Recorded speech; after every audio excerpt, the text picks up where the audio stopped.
আসলে দুই বোনের মিলাইতে পারি না। আবার দুই বোনের গান শুনলে সবাই থাকবেন না, কারণ এই গান সবাই বুঝবো না, তোমার জায়গায় বুঝবো না। যারা এই বিষয়টা বুঝে তারা থাকবো, আসলে না তো যারা যাইবো গা। এমন একটা বিচিতের গান গাবো, এটা তো মনে করবো যে বিচ্ছেদ খাইতেছিস।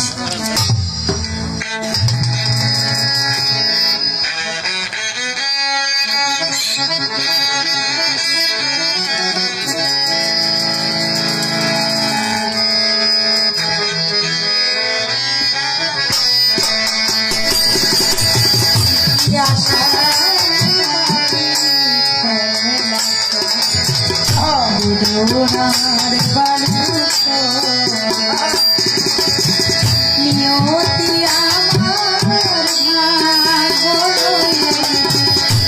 নিয়তি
গানে হয় জ্ঞান, জ্ঞানে হয় ধ্যান, ধ্যানে হয় মামলার দিদার।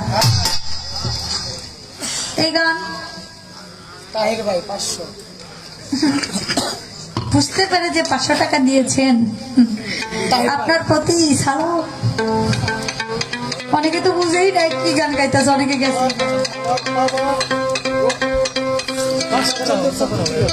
বাসার চাঁদের পক্ষ থেকে 500 টাকা দিয়েছে। বাসার চাঁদের টাকা কই?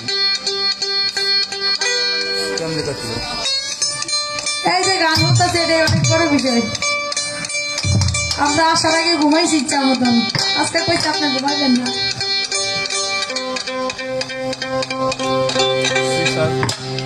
যাক,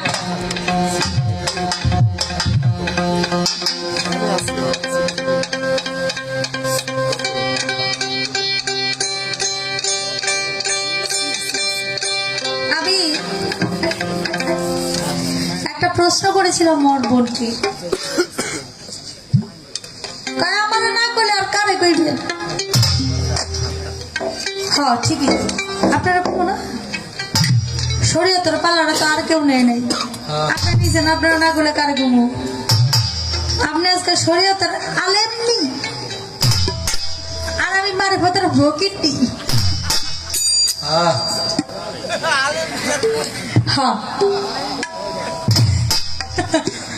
আলেম হলে তো টুপি থাকতো, দাড়ি থাকতো না, আর ফকির হলে তো জুব্বা টুপি সবই থাকতো।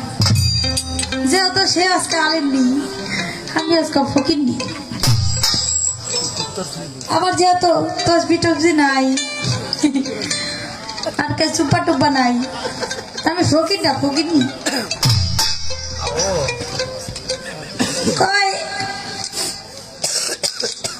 আমার বোনের জন্য দোয়া করি, সে যেন 12 মাস সুস্থ থাকে। হ্যাঁ, আপনার দোয়া নিয়ে তো গান গাই। আপনি আমার বোন না, আপনি আমার মা। আমি মনে করি যে আপনি আমার আসলে শিল্পীর জীবনটা তো কেউ দেখে না, সবাই তো বাইরের জীবনটাই দেখে। মনে করে যে আজকে মনে হয় কোনো বাসর গান লাগে গান, আর আজকে মনে হয় প্রথম দেখা। বিষয়টা এরকম না। আমরা এক জায়গায় থাকি, এক জায়গায় বাসস্থান করি। হয়তো স্টেজে আমাদের দেখাটা অন্যরকম হয়, কিন্তু এভাবে মানে আমাদের যে একটা অন্তরঙ্গ সময়, অন্তরঙ্গ জীবন, সেটা কেউ দেখে না। আর সেই জায়গাটা থেকে, সেই সময়টা থেকে আমাকে রুমা আপা অনেক স্নেহ ভালোবাসা দিয়েছেন। এত জোরে বাজানোর কি আছে? আসতে বাজান, এটা বাড়ান। সেই সময়টা থেকে তার সাথে সম্পর্ক আমার অনেক বেশি। আর একটা সময় ছিল করোনা যে একটা পরিস্থিতি, আমি সেই সময় আপার বাসা, আমার বাসা তো কাছাকাছি ছিল, অনেক রান্না করে আমার আপা খাওয়াইছে। তার হাতে রান্না অনেক মজা। খান নাই, একদিন দাওয়াত দিয়া দেখেন, দাওয়াত খাইতেছেন, দাওয়াত দিয়া একদিন রান্না করেন। তো বিষয়টা হলো যে আমার বোন, সে অনেক ভালো মানুষ এবং ভালো মনের মানুষ। সবাই তো এভাবে অনেক বড় হইতে পারে না, তার মধ্যে যদি গুণ না থাকে। সর্বদিকেই তার গুণ আছে, এর জন্যই তিনি আজকে রুমা সরকার। আর আমি তো একেবারেই, আমার বোন যতই বড় বলুক আর যতই মানে কিছু বলুক না কেন, আমি তো তার একেবারেই কাছের মানুষ। আমি তার ছোট বোন। ছোট বোন তো মানে কি, মেয়ের সমান। সে তো আমাকে বড় করবে, এটাই তার অনেক কিছু, বা এটাই তার। তো আজকে তাই অনেক কিছু আমাকে অনেক বড় করে গেছেন। আমি আমার বোনের প্রতি কৃতজ্ঞতা জানাই। তিনি আজকে আমাকে প্রশ্ন করেছেন, আমি প্রশ্নের উত্তর দিব মারিফতের জায়গা থেকে, শরীয়তের পালায় থেকে যিনি উত্তর দিয়েছেন। আমি ওনাকে শ্রদ্ধা ভক্তি জানাই। তো একটা গান আগে গাই, তারপরে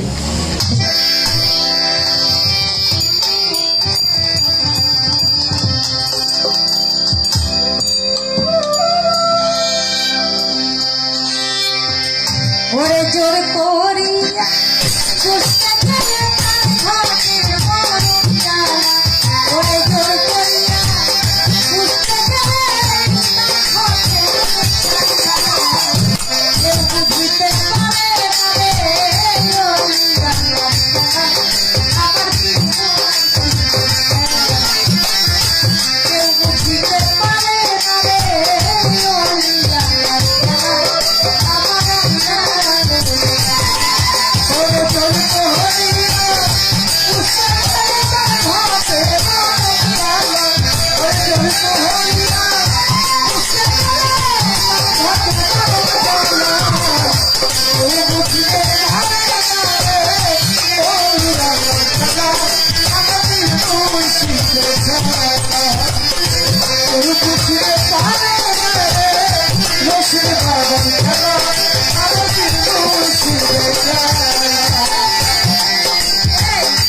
আক্তার ভাই একটা কথা কই, মানে কিছু যে কিছু কম না এটা ইউটিউব ধরে রাখে আর একটা সারা চালাই চলে, মানে এক দুঃখে যে কিছু কম এটা কইতে পারি না, বুঝলে? আমার কানে তো একবার সারা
আমার বোন প্রশ্ন করে মালা কি অবস্থায় নবীর কোন রূপ ছিল? বলেন নাই আমারে, ধীরে ধীরে বলবো কথা, বলিব আসরে। দেখেন মালাকি সুরতের কথা যদি আমি বলতে যাই, সেটা অনেক বড় ঘটনা, যেটা বললে মানে কয়েক মিনিটে শেষ হবার নয়।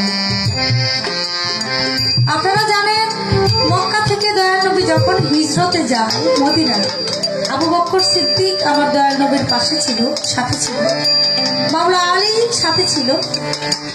কিন্তু আবু বকর সিদ্দিককে মাওলা পাক মুহাম্মদ রাসূলুল্লাহ তিনি বলেছিলেন, আমি আজ থেকে আরো 6 মাস পরে মদিনায় হিজরতের জন্য রওনা হব। আর সেই হিজরতে পৌঁছানোর জন্য আবু বকর সিদ্দিক তিনি দরজার কাছে বসেছিলেন।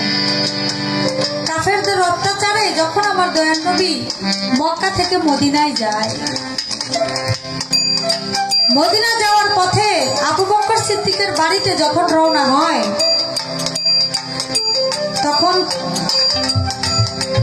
আবু বকর সিদ্দিকের দরজার সামনে আমার দয়াল নবী মাত্র,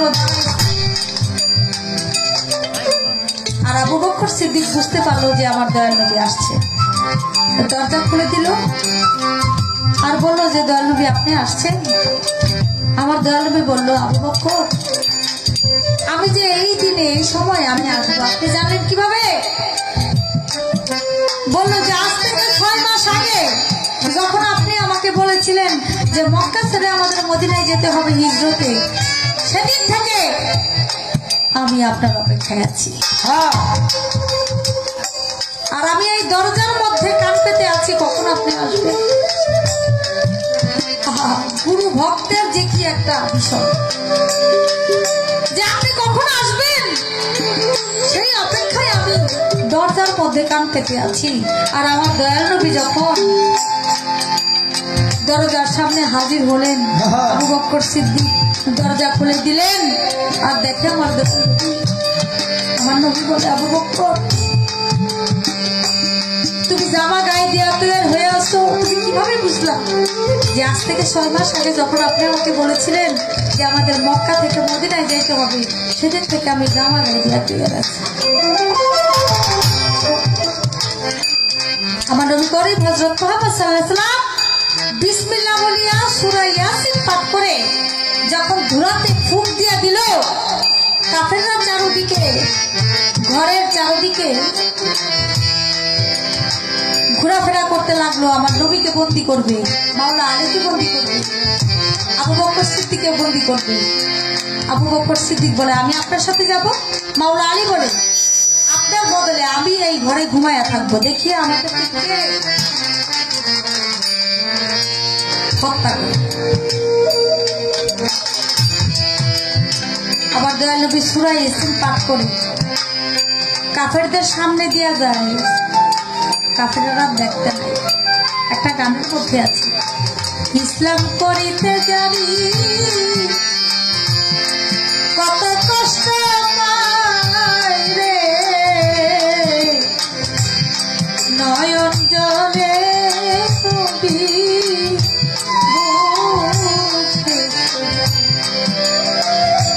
কাফেরদের অত্যাচারে নবী পয়গম্বরে বলে, একদিন মোদের যাইতে হবে এই মক্কা নগর ছেড়ে। যায় নবীজি পিছন দিকে ফিরা ফিরা যায়, নয়ন জলে নবী বুক ভেসে যায়। সূরা ইয়াসিন পাঠ করিয়া ধুলাতে ফুঁক দিয়া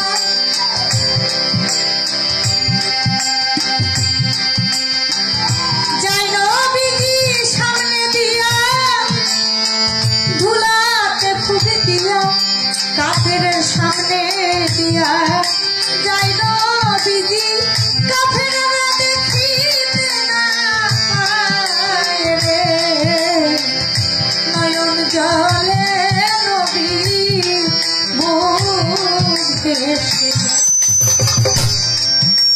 এটা ছিল আমার দয়াল নবী নবী হযরত মুহাম্মদ সাল্লাল্লাহু আলাইহি সাল্লামের মালাকি ভাব। এই মালাকি ভাব সবাই দেখতে পারে না, সবাই বুঝতে পারে না, একমাত্র পীর ওলি আউলিয়া ছাড়া। এই মালাকি ভাবটা একমাত্র ওলি পয়গম্বরের মধ্যেই আছে, আর ওলি আল্লাহর মধ্যেই আছে, যেটা আপনার সামনে দিয়ে যাবে আপনি বুঝবেন না। আপনার বাড়িতে যখন যদি কখনো কুকুর আসে, আপনি কিছু দিতে না পারেন, আপনি তাকে মেরে রেখে দেবেন না, কারণ আপনাকে পরীক্ষা করার জন্য তো আসতে পারে আপনার দয়া, আপনার গুরু কখন আসে আপনি কি বুঝতে পারেন, বুঝতে পারবেন? ভিক্ষুক পেটে কখন আসে?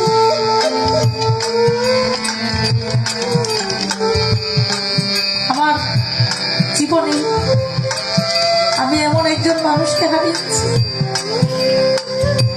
যেটা আমি বলে আপনাদেরকে বোঝাতে পারবো না।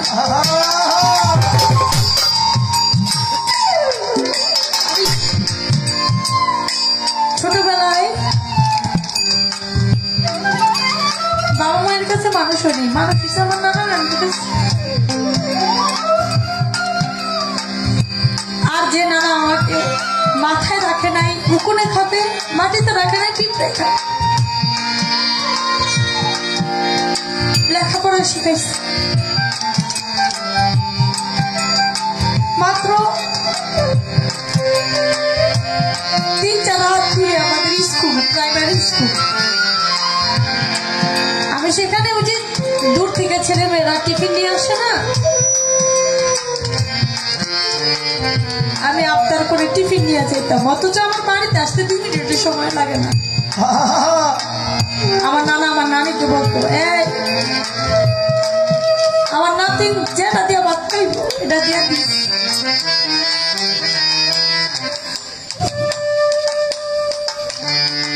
আমার নানার কোনো সামর্থ্য ছিল না আমার ঈদের দিন একটা পোশাক পরার, কিন্তু আমি বলেছিলাম যে আমার এই জামাটা আমার কিনা দিতে হবে। আমার নানা আমার কিনা দিচ্ছে। আজকে যে নানা অনেক দূরে, সেই ভালোবাসার মানুষ আমার কাছে আমার এর চাইতে দামি মানুষ, ভালোবাসার মানুষ আমার নানা নানি চাইতে। আমার নানা চলে গেছে, আমার নানি আছে, সেও হয়তো সামনে রমজান করে পাবে।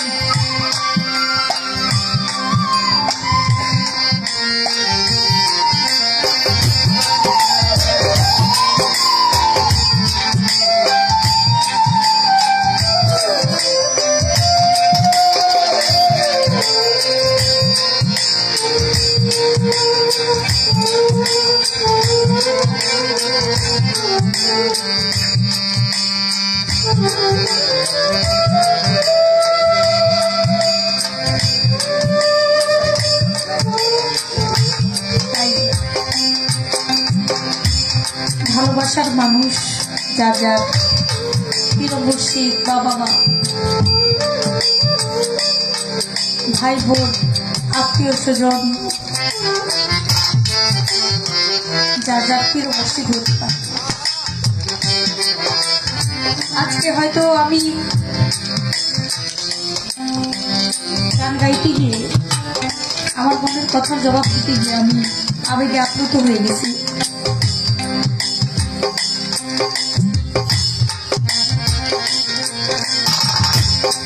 তবে আমি বিশ্বাস করি আমার নবীর আহলে বায়াতের বংশধর যারা আজকে এখানে আসার পরে আমার বাসার ভাই বলেছেন, আমার রশিদ চাঁদের একজন ভক্ত আছে যে বাসর সাজায় বসে থাকে, নামটা যদি আমি ভুলে গেছি, আমিও ছিলাম, আমার বোনও ছিল, যে প্রতিনিয়ত সে বাসর সাজায় এখনো বসে থাকে। কোনোদিন যদি কখনো যদি তার গুরু চলে আসে, এটা তো একদম ভক্তের জন্য অনেক কিছু। আমিও তোমার সাথে খুশি।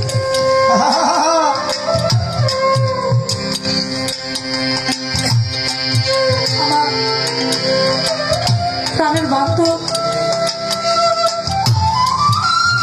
কখনো ভাবি তুমি আমার, কখনো ভাবি আমি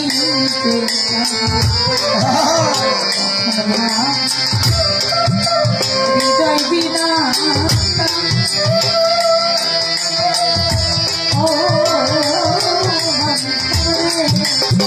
ওরে দয়া কখন ভাবি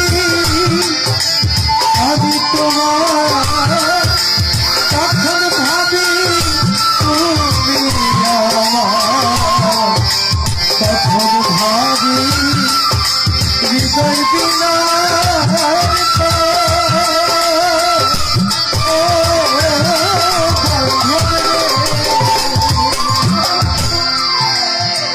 কখন ভাবি তুমি আমার, কখনো ভাবি আমি তোমার, কখনো ভাবি হৃদয় বিনা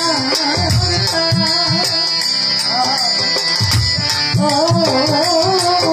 ছুটিটা ওরে আমার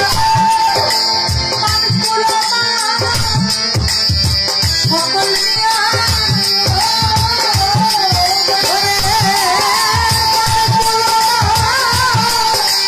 সকল দিয়া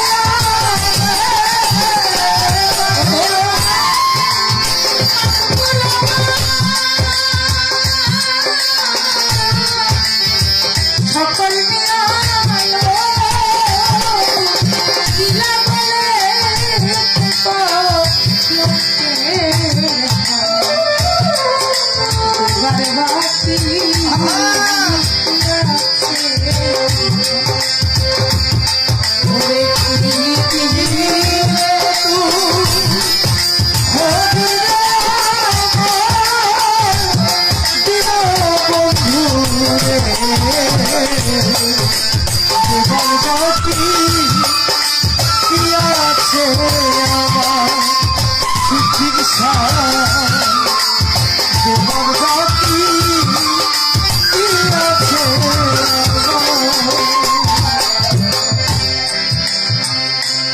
তো আছে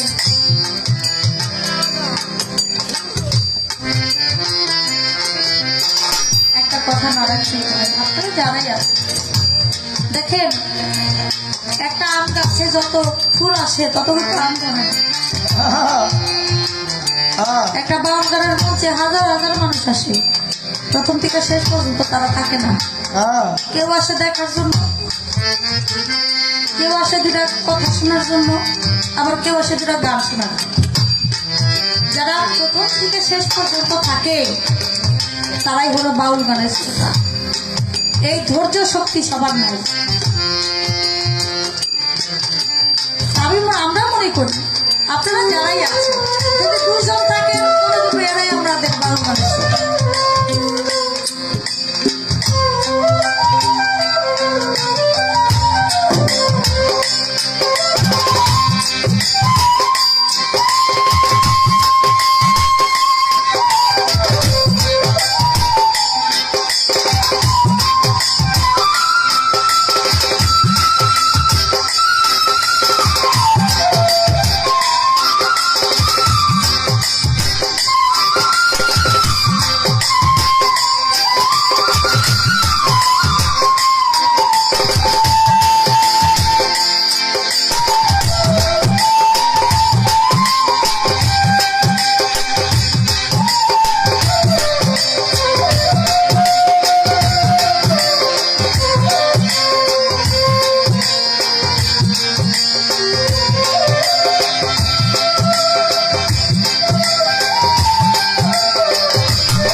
মান করলো না বিমান করে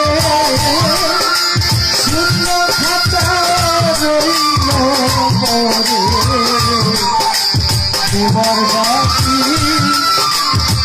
রাখিয়া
আমার বাকি আছে ওরে কি আমার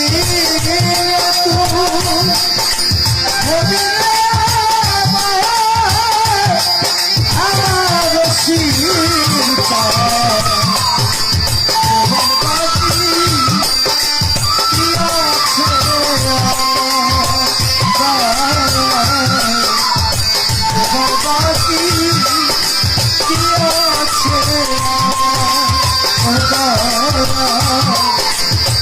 আমার বাকি আছে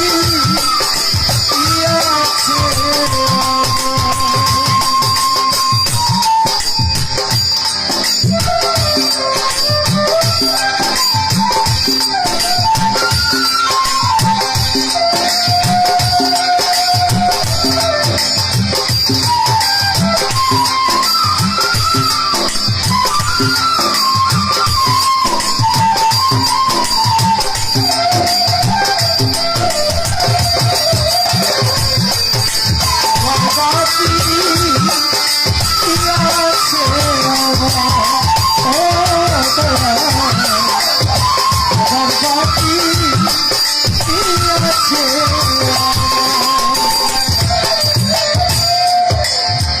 যেহেতু পালা আছে না, তোর সাথে একটা করতে হয়।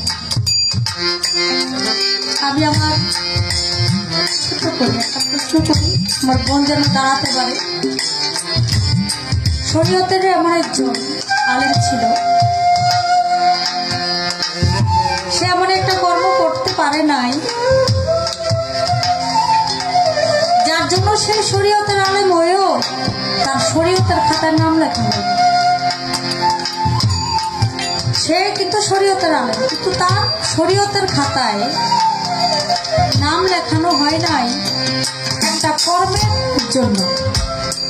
আমি জানতে চাই কি এমন কর্ম সে করে নাই যার জন্য আলেম হয়েও তার শরীয়তের খাতায় সে শরীয়তের আলেম বলে গণ্য হয়।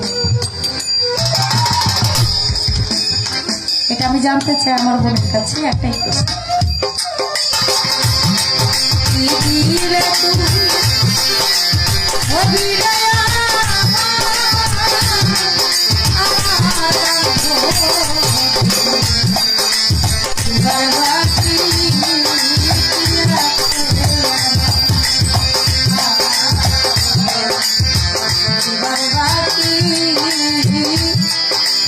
Yeah.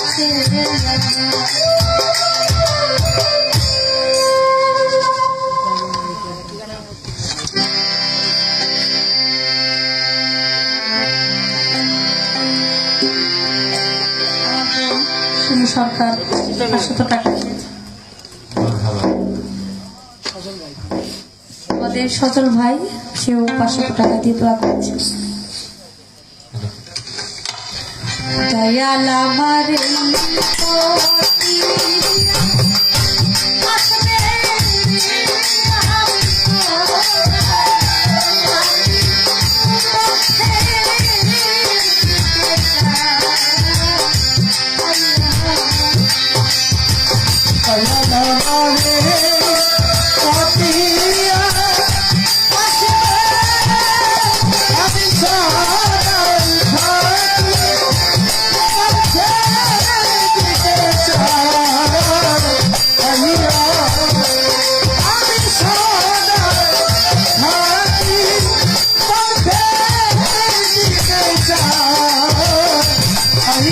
আসবে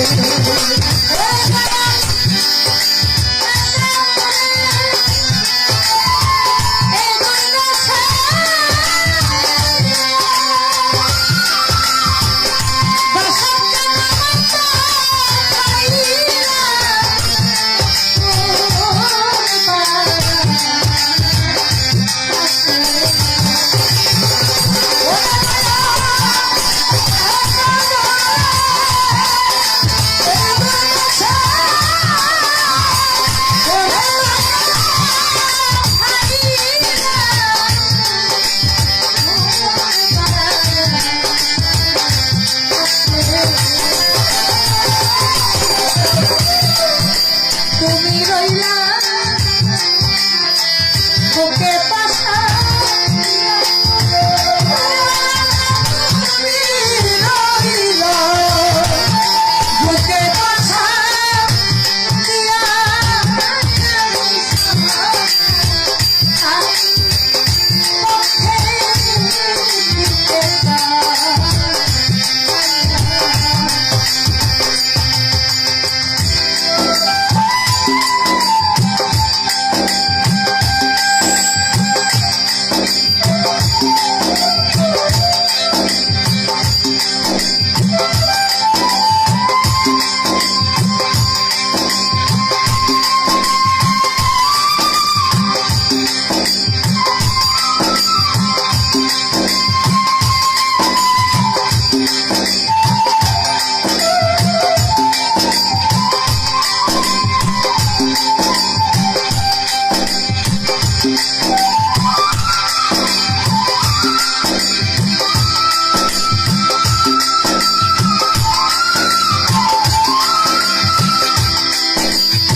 আমার কাছে কিছু গানের আদেশ আছে, আমি পরবর্তী মঞ্চে চেষ্টা করবো গাওয়ার জন্য।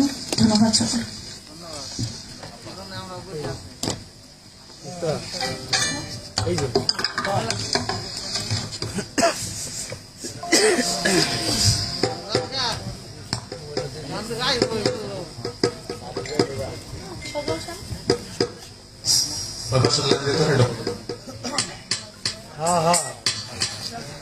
আমাদের সজল শাহ 500 টাকা দিয়ে দোয়া করেছেন।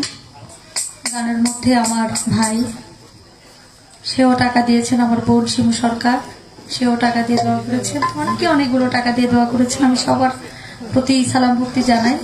আসসালামু আলাইকুম।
সময়টা একেবারেই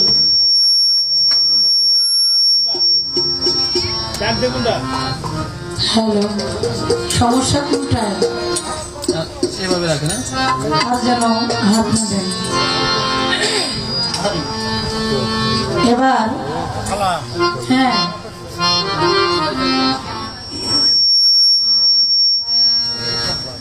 কমানোর পরও শেষ, কমানোর পরও শেষ। শেষ, আমরা তিনজন একেবারেই শেষ।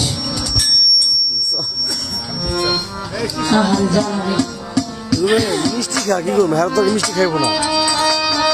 একটি ছোট্ট প্রশ্ন রেখেছেন, জবাব করার চেষ্টা করব।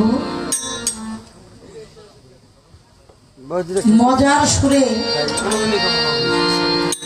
একটি কথা বলেছেন, আপনি হলেন আলেমনি, আমি হইলাম ফকিরনি। হ্যাঁ, আমি আলেমনি না, মূলত আমরা দুজনেই ফকিরনি। এটাই সত্য। হ্যাঁ, সব দরবারে দরবারে যাই না, সে বাড়িতে খাই, আলেমরাও বললো আপনি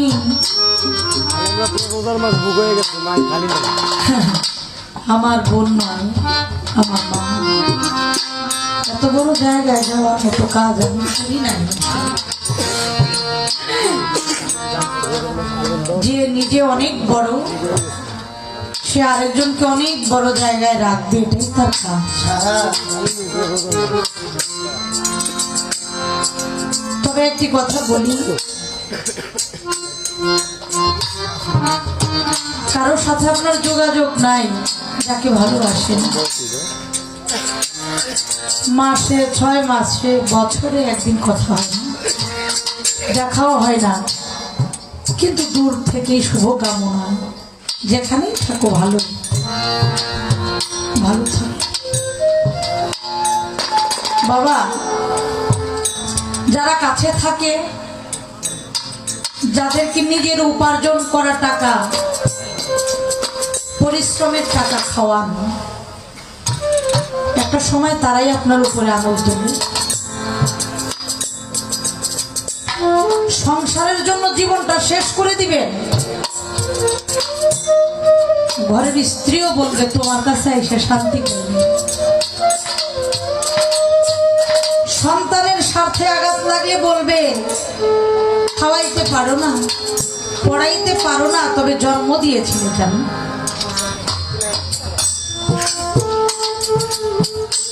এগুলো একমাত্র কাছের মানুষটাই বলে থাকে। কিন্তু যিনি দীনবন্ধু,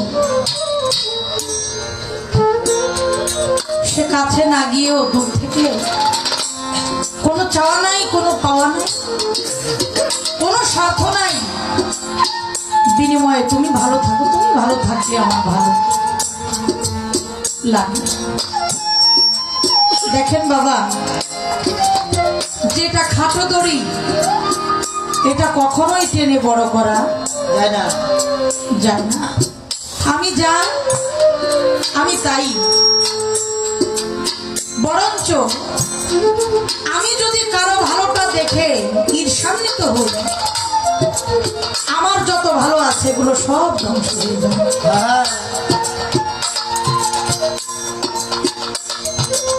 তাই আমরা প্রত্যেকের কাজে, ভালো কাজে যেন আমরা উৎসাহিত করি, তুমি ভালো কাজ করো, মালিক তোমার সহায় হবে। সেই জন্য বলতে চাই, ভালো থাকেন, ভালো কিছু করে নিতেন চাওয়া। একটি গান রাখবো, প্রশ্নের জবাবটা ছোট্ট করে আমার দরবারের যিনি মালিক সাইদুল সরকার, তিনি বলেছেন আমাদেরকে কিছু গান শোনাবেন। তো চেষ্টা করব আমার জায়গা থেকে আমি কিছু গান আপনাদেরকে শোনাব।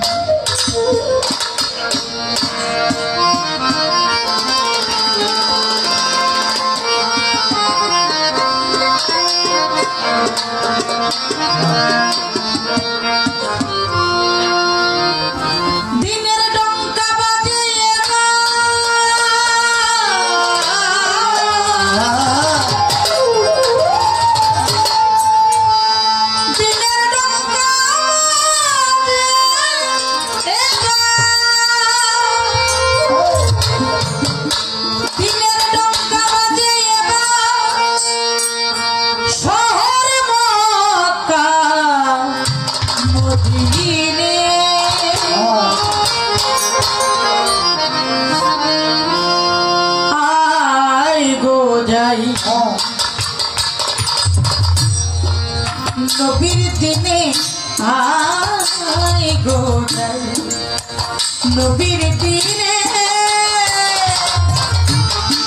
দিনের ডঙ্কা বাজে এবার, দিনের ডঙ্কা বাজে এবার, দিনের ডঙ্কা বাজে এবার, শহর মক্কা নবীরে আই গো যাই নবীর দিনে আই গো যাই নবীর দিনে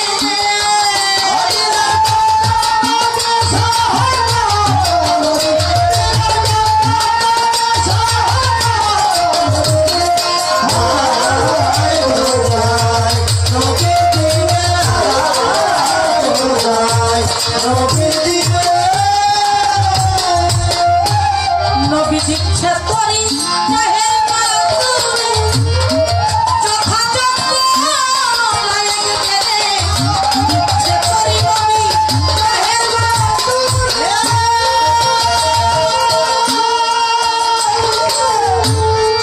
যথাযোগ্য লায়ক দেবে রোজা আর নামাজ দেখতো হিতা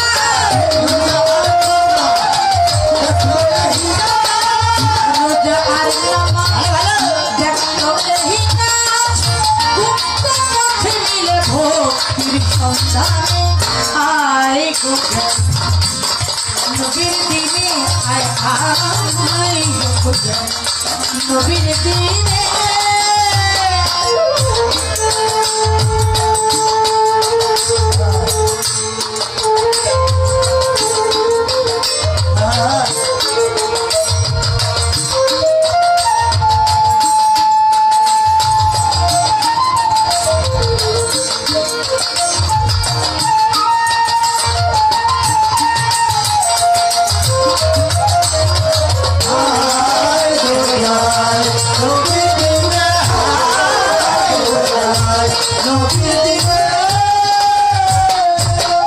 অমূল্য দোকান ভুলেছেন নবী যে ধন পাবি সে ধন পাবি অমূল্য দোকান ভুলেছেন নবী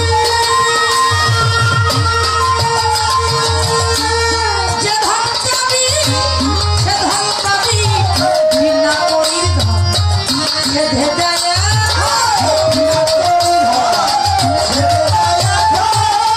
বিনা করির ধন বেঁধে দেয় এখন নাইলে আখেরে পস্তাবি মনে আয় গো যাই নবীর দিনে আয় আয় গো যাই নবীর দিনে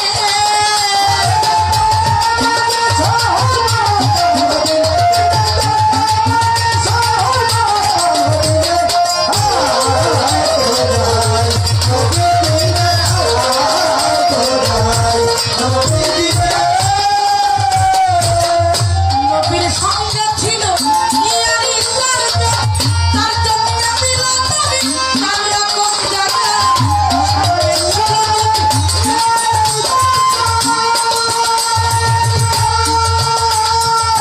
চারজন কাঁদিল নবী, কান্না কোন জায়গা?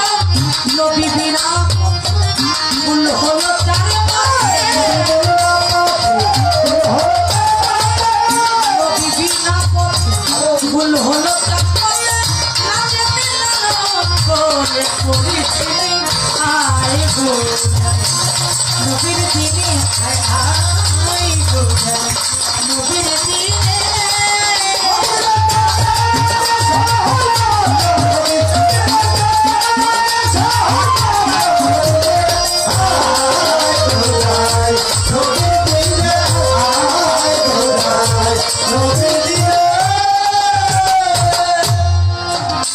প্রশ্ন তার শরীয়তের আলেম হয়েও কি এমন কর্ম করে নাই যেটার জন্য তার শরীয়তের খাতায় নামটি লেখা হইল না?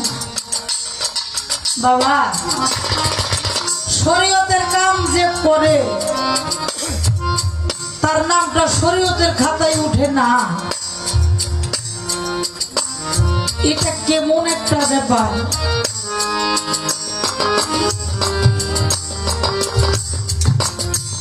নামাজ পড়ছে, রোজা করছে, হজ করছে, যাকাত করছে, কালেমা পড়ে তো মুসলমান না হইলে তো আর সে আলেম হয় না। হ্যাঁ।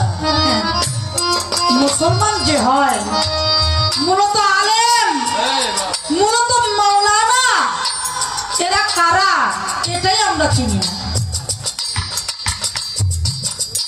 মাওলানা কি খালি এই দিন দুনিয়ার জাহেরি খবর যারা কয় তারাই মাওলানা?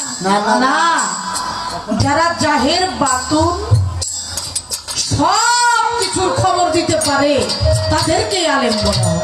হ্যাঁ, কথা সত্য। শরীয়তের খাতায় নাম ওঠে নাই কার? মনসুর হেল্লাদের। উনি কিন্তু জবরদস্ত একজন আলেম ছিলেন।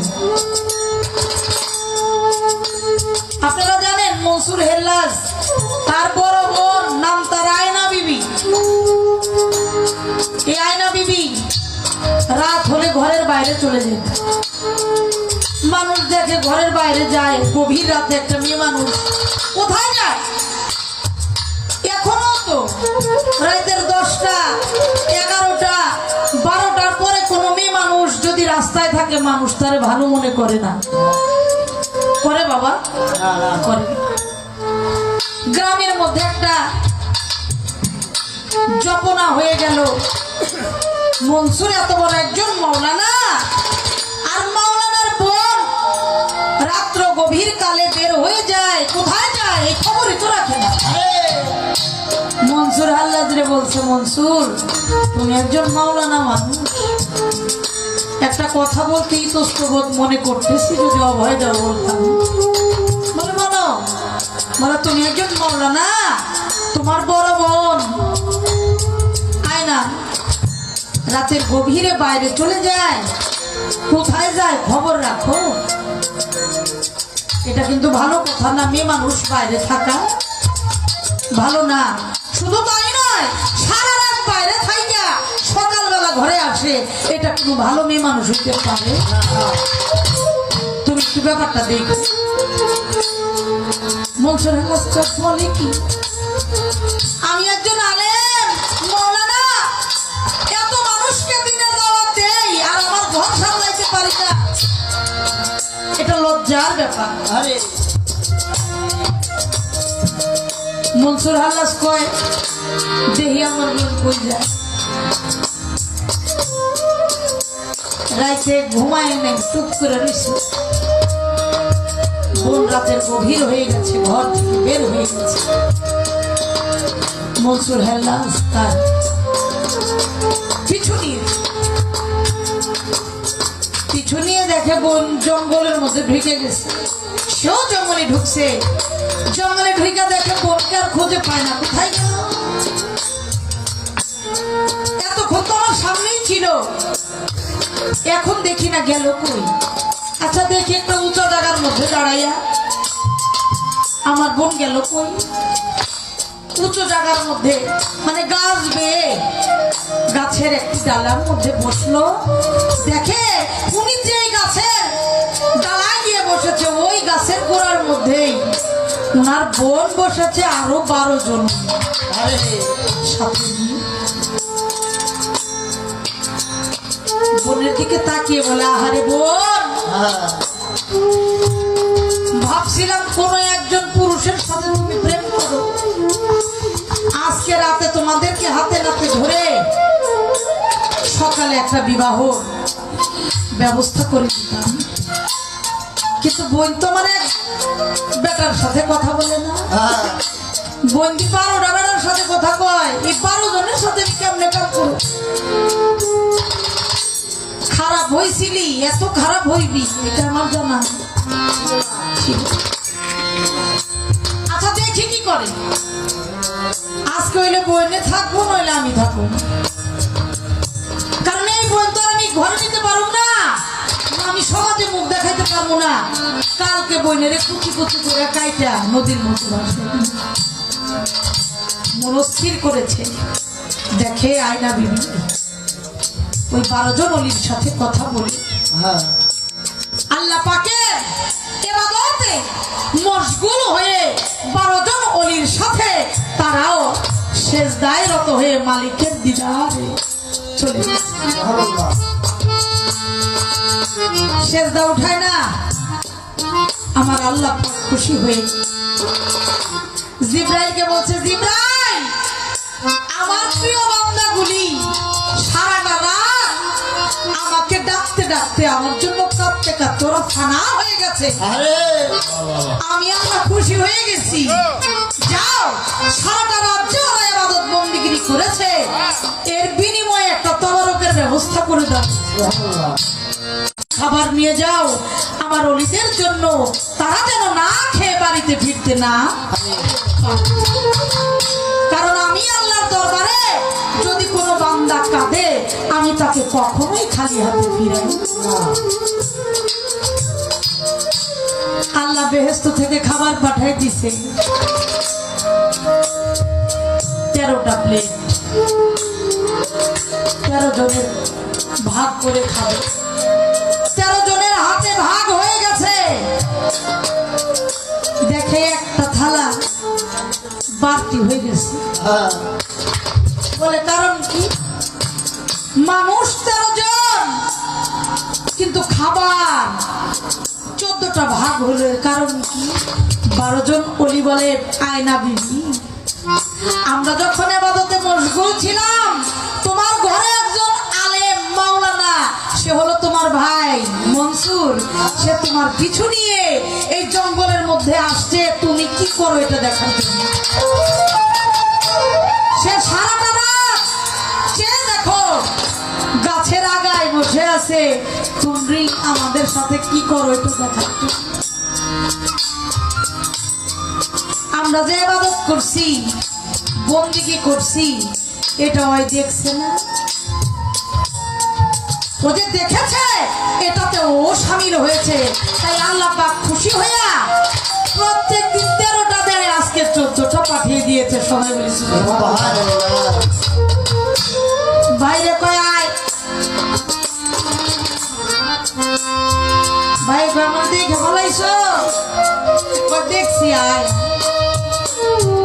নিচে নামিয়ে ওই বেহেশতি খাবার যেদিন মুখে দিয়েছে, মুখে দেওয়ার সাথে সাথে এখন কইতেছে আন্তাল হক, আন্তাল হক। এখন মনসুর আর মসজিদে যায় না, মাওলানাগিরি ভুলে গেছে, আলেমগিরি ভুলে গেছে। বোন পরের দিন ভাইকে সঙ্গে নিয়ে, বুঝতে পারছে আমার ভাই তো এতদিন অন্য পথে ছিল, এখন আমার ভাই আমার পথে চলে আসছে, তাহলে আমি আমার ভাইকে এই পথ থেকে আর কখনো পৃথক করব। বাইরে এবার আরেক প্লেট বেহেশতি খাবার খাওয়াই দেওয়ার পরে এবার কোথাও চাই না হোক, আমি নিজেই হোক। আল্লাহ।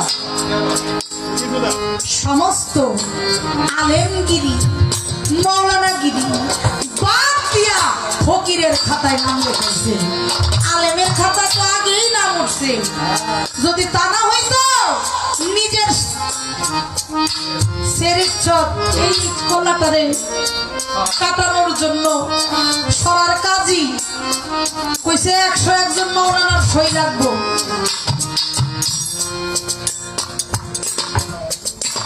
তার পীর সহ 100 মৌলানার সই নিছে, একজন পায় না।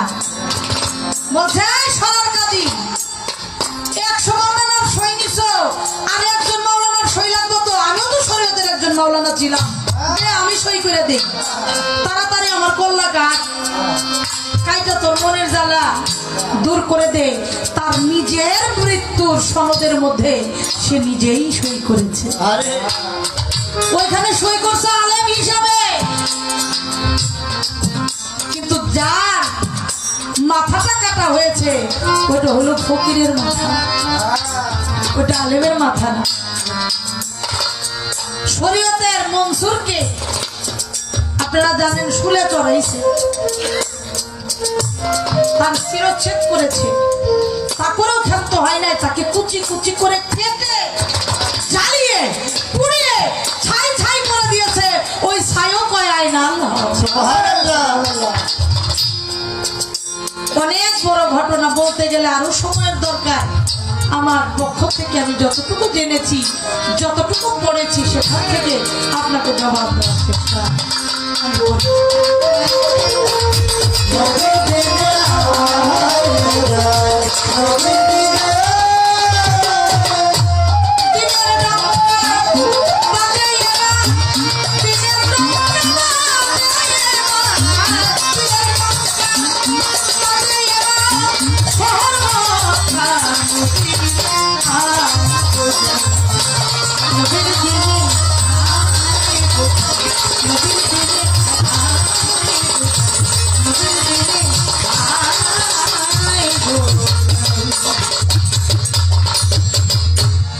নবীর দিনে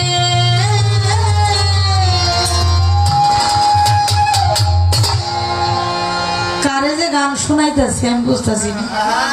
আমরা অবস্থা আছি না, আরেকটা গান, আরেকটা গান কারণ আমার গাথামালা বাসি হয়ে যায়। क्या बात बातान পিসাবও নাই, আরেকটা গান, আমার অনেক প্রিয় মানুষও নাই। অনেক সুন্দর গান, কারে যে আমি গান শোনাবো? যথেষ্ট হয়েছে, যথেষ্ট। তেমন কি আমি যাবো গা? আরেকটা গান, না, আর গাওয়ানোর দরকার কি? না, আমি অমনি ছুঁয়ে দিব। আরেকটা কি গাবে? আপনারা কি বলেন, গাবের একটা? আপনারা কি বলেন, গাবের একটা? মনের দুঃখে একটু আমার গান একটা গান লাগবে না? আমার এই দুঃখের গান শুনে যদি না কালকে মামলা হইব ফকিরের নামে। জানেন কি গান? এই নেই। হ্যাঁ,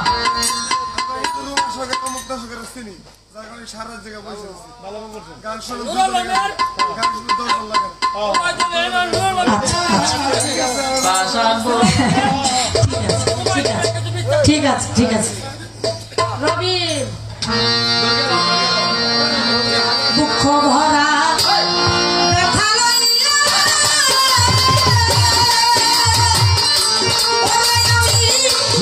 আমি বসে জীবনে বলবরে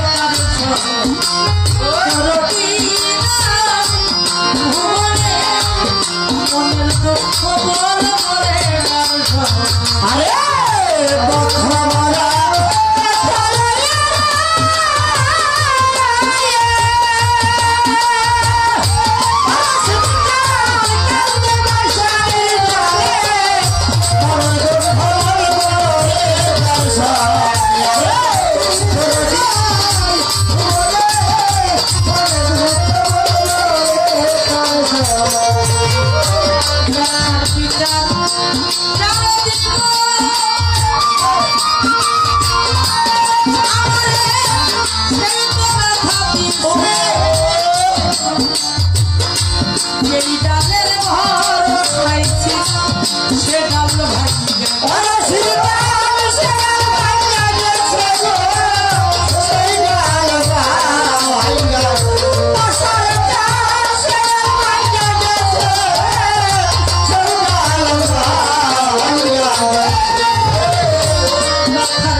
আপন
রশির চার নাই ভুবনে মনের ব্যথা বলবো রে কার সবে বন্ধু বন্ধু আল্লাহ কইরা যখন ওরে আমার উঠে আমি তো প্রাণ শীতল হইত দেখিলে ও বাজার দেখলে তুই মায়া রে দেখলে তো রশির চার দেখলে তুই মায়া দেখলে তো আল্লাহ বন্ধু কইরা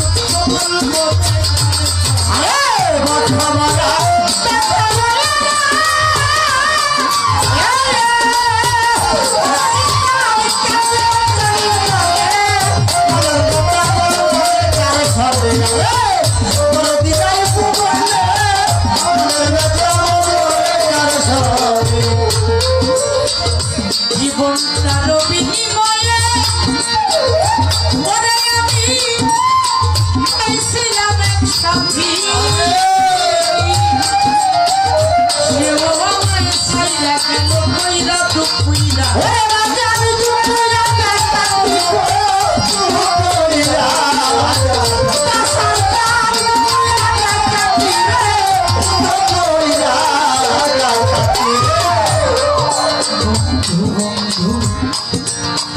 কইরা যা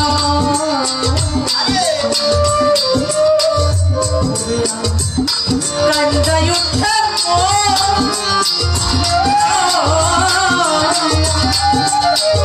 তাপি তোমরা শীতল হইত দেখলে দেখলে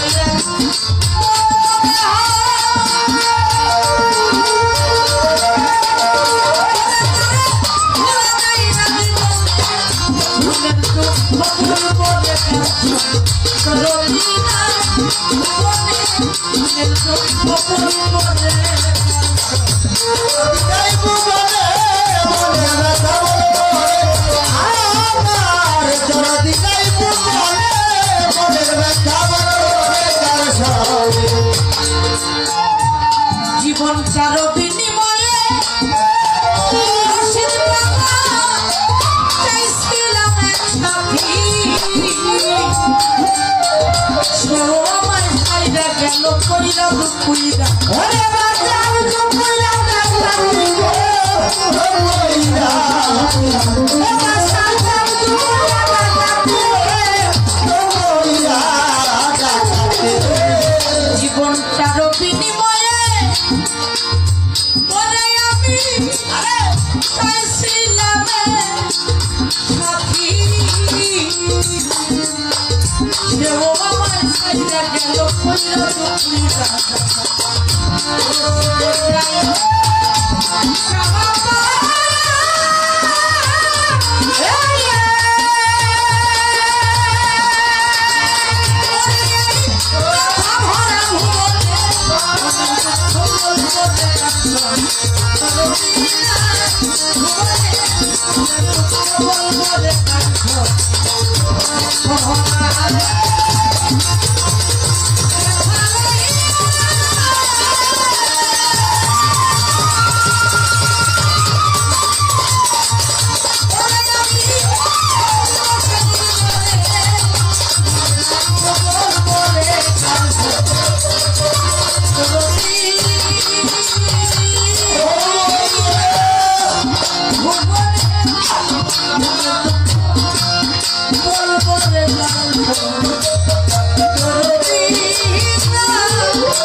মনে বলবো রে গান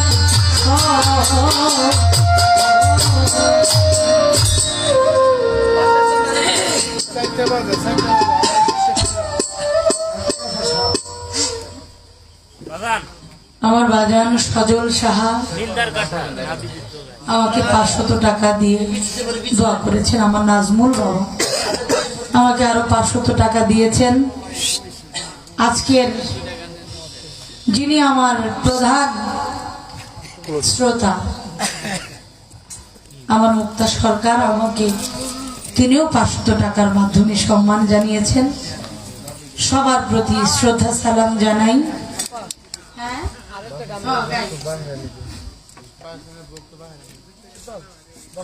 বাহের চাঁদের আমার বাসার চাঁদের ভক্ত বাহের ভাই, ভাইয়ের তো ভাই হয় না, আমার বাপও, আমার বাবাও আমাকে অনেকগুলো টাকা দিয়েছেন। আমার একটি গান আমাকে করতে হবে, কারণ গত মাসের 10 তারিখে আমার নাজমুল বাবা আমাকে তার বাড়িতে নিয়েছিল দাওয়াত করে।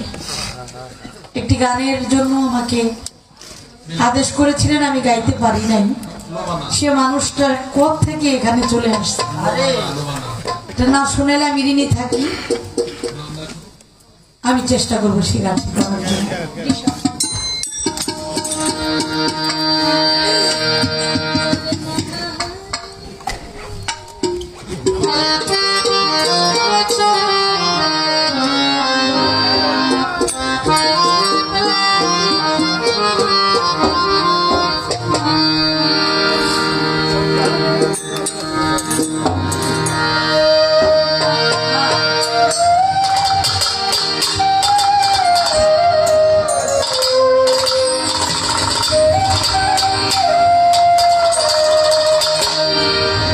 আগে আমার মুক্তা সরকার অনেক আবেগ প্রবণ হয়েছে, চোখে অশ্রু ধরেছে। একটি ব্যথা তার ভিতরে আঘাত করছে। তার প্রিয়জন, সে প্রিয়জনগুলোকে মাও না বাবাও না। বাবা প্রিয়জন হতে জন্মদাতা পিতা মাতা লাগে। যে ব্যথাটি তিনি পেয়েছেন, আমার জায়গা থেকে আমি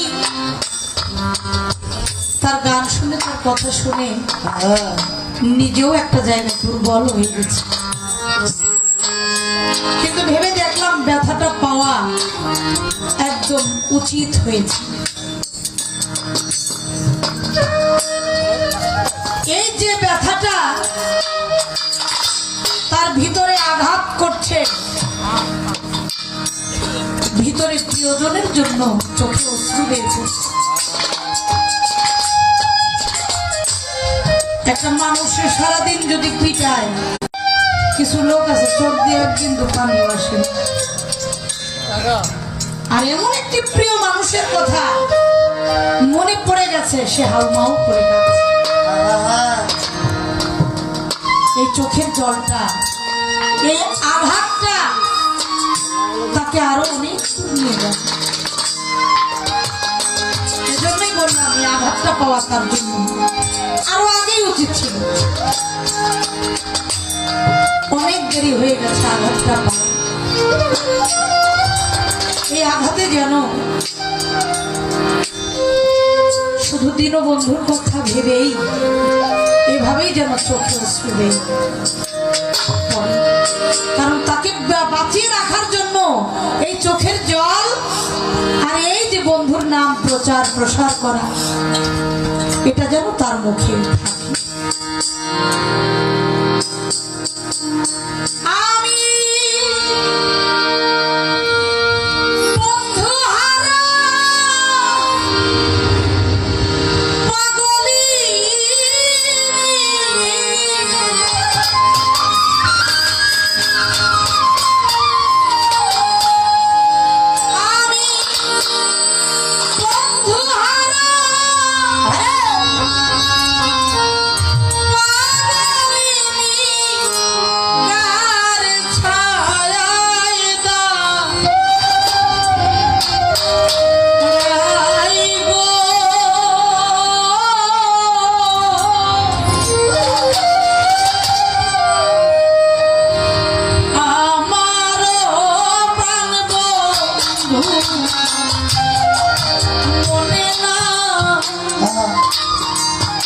মনে নাই গো ও, আমার রশিদ বাবা চাঁদের মনে না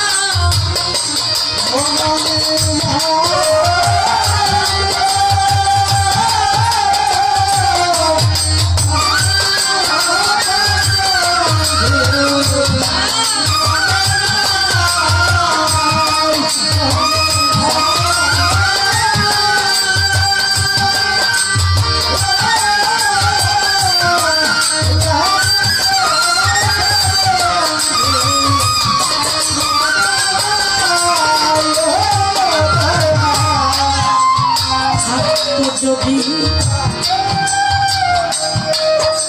বন্ধুর মনে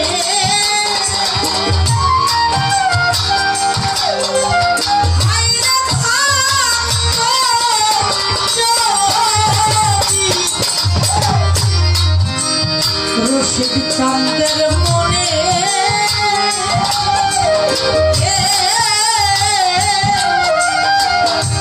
দেখা সে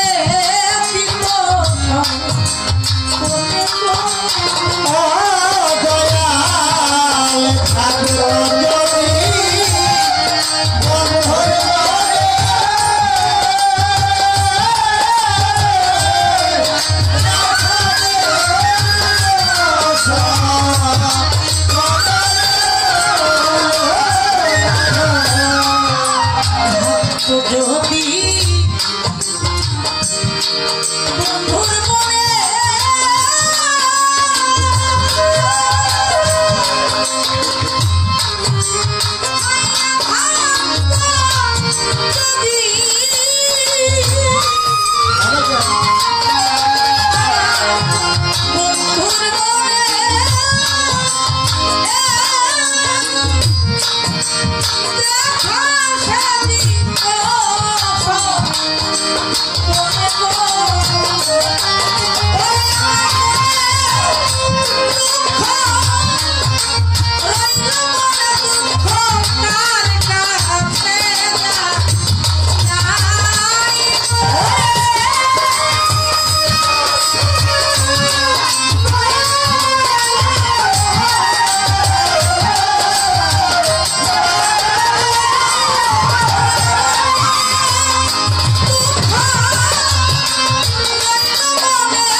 আসবে বলে আমার বন্ধু আসবে বলে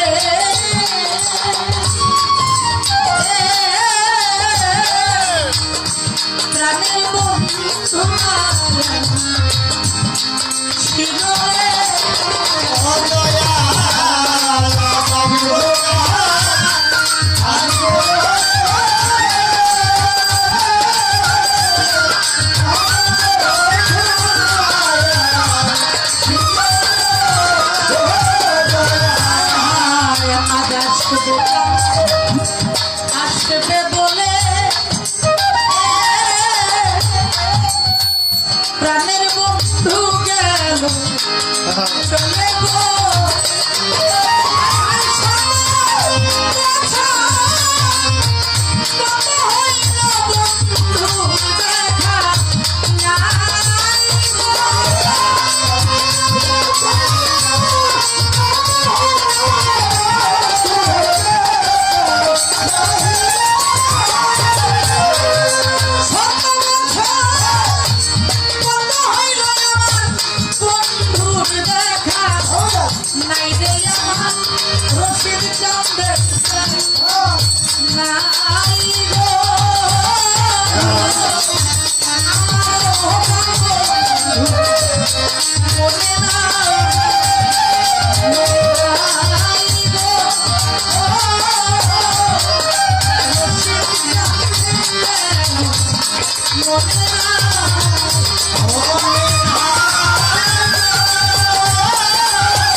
জাতি জুতি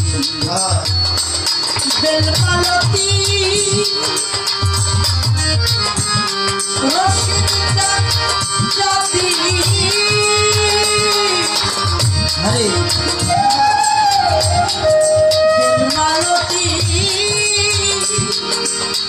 বাজানবি নানান ফুলের মালা গাছি গো ও দয়াল রে দয়াল রে আসমান বাসরে আসালি ও মাধব রে আসমান বাসরে দয়া জাতি দুঃখী বেলমালতি বাজানবি নানান ফুলের মালা গাছি গো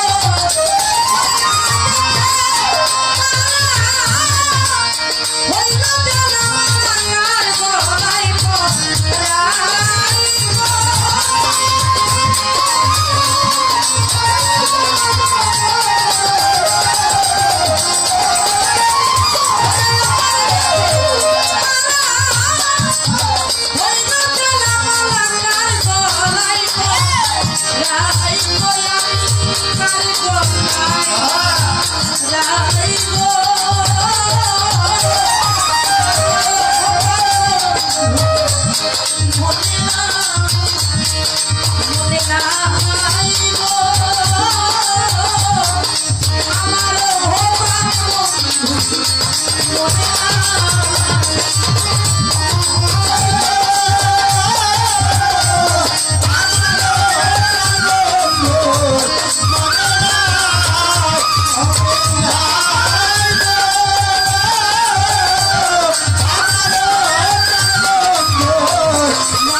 জ্বালায়ামু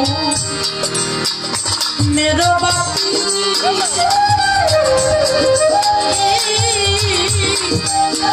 জেগে রইলাম সারা রাত্রি গো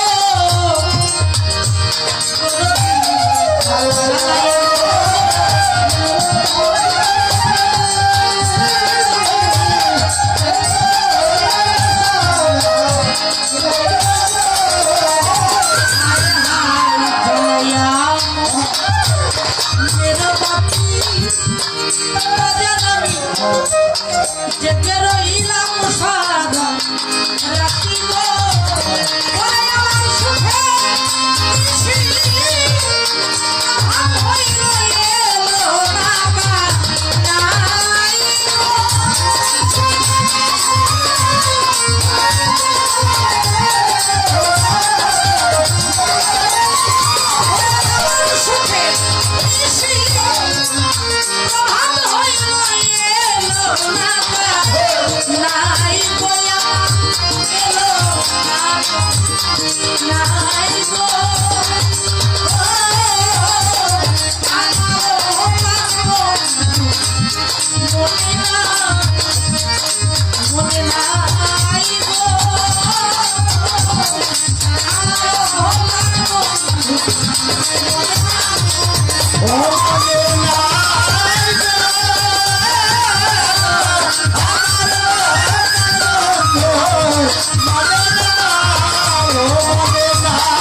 দেওয়ান মালে জানতে বলে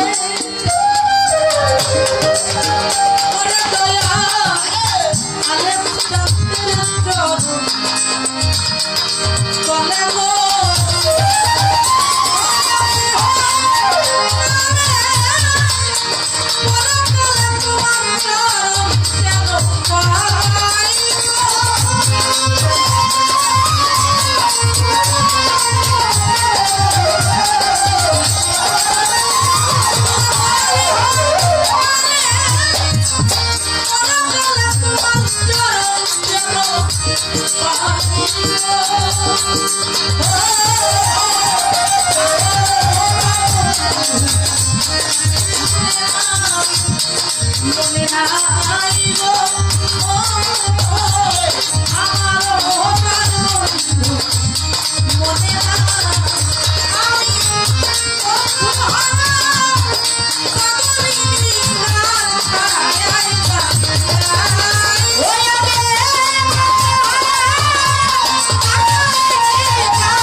এ দরবারের পীর আমার শিমুমা তার গুরুদেব বাসার চান আমাকে আরো 500 টাকার মাধ্যমে দোয়া জানিয়েছেন। দেওয়ার মতো কিছু নেই, অন্তরের অন্তঃস্থল থেকে আপনাদের সকল সাধুগুরুর চরণে আমার ভক্তি শ্রদ্ধা, কথায় ভাষায় সুরে ছন্দে শুরু থেকে শেষ পর্যন্ত আমার অনেক ত্রুটি বিচ্যুতি আছে। সকলেই নিজ গুণে ক্ষমা সুন্দর দৃষ্টিতে দেখবেন। আজকের মতো এখানেই বিদায় নিচ্ছি। সকল সাধুগুরুর চরণে আমার ভক্তি। জয় গুরু।